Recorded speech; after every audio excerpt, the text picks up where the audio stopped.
साल की सास। अरे मम्मी जी, थोड़ा उम्र के हिसाब से काम किया करो। कहीं कुछ हो गया तो लोग बोलेंगे बहू ने बूढ़ी सास का ध्यान नहीं रखा। बहू, तुम भी थोड़ा कम और धीरे बोला करो। कहीं चिल्लाते हुए कभी कुछ हो गया तो वही लोग बोलेंगे 100 साल की सास भली चंगी बैठी है और बहू बेचारी चलती बनी।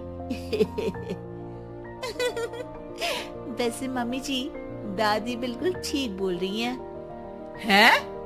क्या ठीक बोल रही है?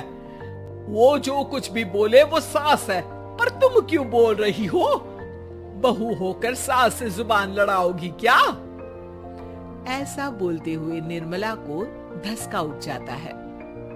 कहा था ना, मत चिल्ला मत चिल्ला। तुझे बिना सास और बहू से जुबान लड़ाए बिना शांति नहीं मिलती। अरे माँ, दादी की बात सुन लिया करो, तुम्हारे भले के लिए बोलती है ना। अरे कोई भला नहीं, इन्हें बस मुझे परेशान और शो ऑफ करने का शौक है। हाँ। चल झूठी। इस परिवार में 3 पीढ़ी की औरतें रहती है, जिनका हर समय कोई ना कोई अलग ड्रामा चलता ही रहता है, जिससे और किसी का पता नहीं, लेकिन सूरज बहुत परेशान रहता है। माँ, पियाली और दादी, आप तीनों के पास एक दूसरे को सास बहू वाले ताने देने के अलावा कुछ काम हो या नहीं, पर मेरे पास जरूर है। इसीलिए पियाली, जरा लंच ले आओ, मुझे ऑफिस भी जाना होता है। इस पर पियाली सूरज को लंच देती है और वो ऑफिस चला जाता है, जिसके बाद तीनों एक बार फिर अपनी बातों या कह लो कि नोक-झोंक में लग जाती हैं। इसी में दिन बीत जाता है। रात को सूरज के साथ उसके दोस्त भी खाने पर आते हैं। पियाली, मेरे कुछ दोस्त आए हैं। सॉरी, अचानक प्लान बना तो बता नहीं पाया। तुम जल्दी से डिनर बना दो ना। अरे वाह रे आलसी माँ की आलसी बेटी, पहले बिना बताए दोस्तों को घर ले आओ, फिर बोलो जल्दी से डिनर बना दो। इतनी जल्दी है तो खुद बना लो। अरे माता, सब बाद में दिखा देना, अभी खाना बना दो ना प्लीज। ऐसा बोल के सूरज दोस्तों के पास जाकर बैठ जाता है और पियाली डिनर की टेंशन में अपनी सास के पास पहुंच जाती है, जो अपने कमरे में आराम कर रही होती है।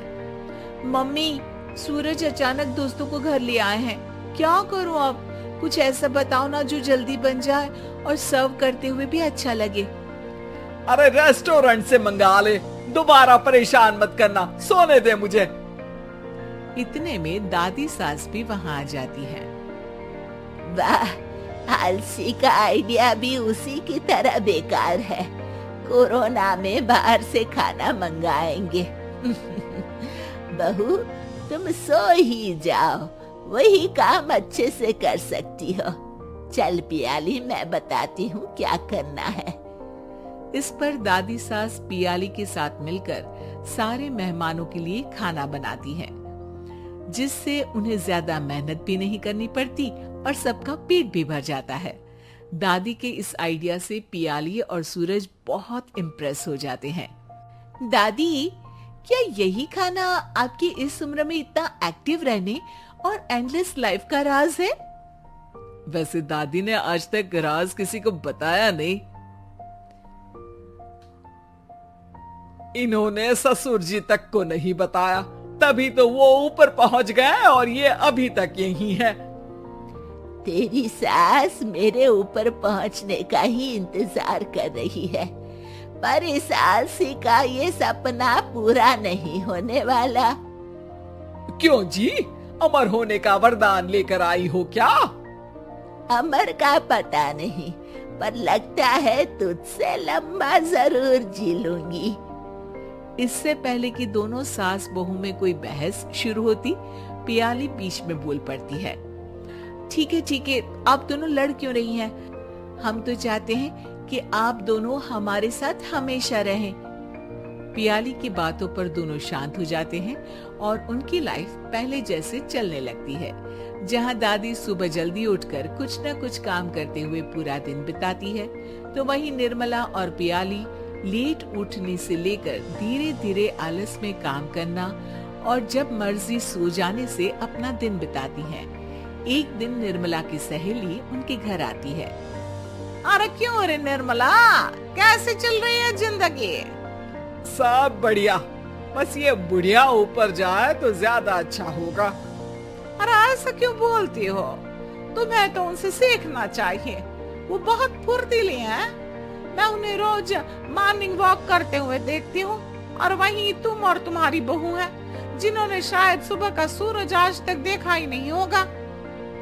सहेली की बात सुनते ही निर्मला भड़क कर चिल्लाते हुए पियाली और अपनी सास को वहां बुलाती है, जिनके साथ सूरज भी वहां आ जाता है और ये सब देख सहेली वहां से चली जाती है। अरे सासू माँ, आपको हमसे क्या दिक्कत है? अब तो मेरी सहेलियां भी आपकी वजह से मुझे ताने देने लगी हैं। मम्मी जी, कुछ तो लोग कहेंगे, लोगों का काम है कहना, आप इग्नोर करो ना। अच्छा वैसे महारानी, वो तुम्हें भी वही सब बोल रही थी? है? मैंने क्या किया? अरे किलस क्यों रही हो? अब तो समझो और अपना लाइफस्टाइल सुधारो। ओ मोरी मैया, अब हमारा लाइफस्टाइल भी खराब हो गया क्या? आपका तो हाई फाई है ना, बस उतना ही ठीक है। तुम लोग हमेशा पूछते हो ना कि मेरी इस उम्र और अभी भी इतने एक्टिव रहने का राज क्या है, तो वो ये लाइफ स्टाइल ही है, जिसे हाई फाई नहीं पर सिंपल कहते हैं। दादी, अब कहना क्या चाहती हो?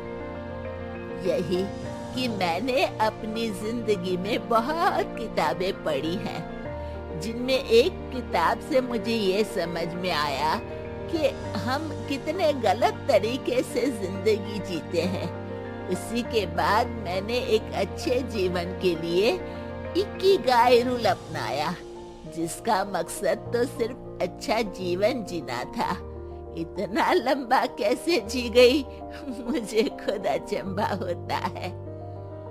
ओह, तो मतलब आप मुझे परेशान नहीं करती थी? वो तो आप करती हैं। वैसे ये इकिगाई क्या है? थोड़ी रिसर्च खुद भी कर लो आलसियों, सब मैं ही बता दूं क्या?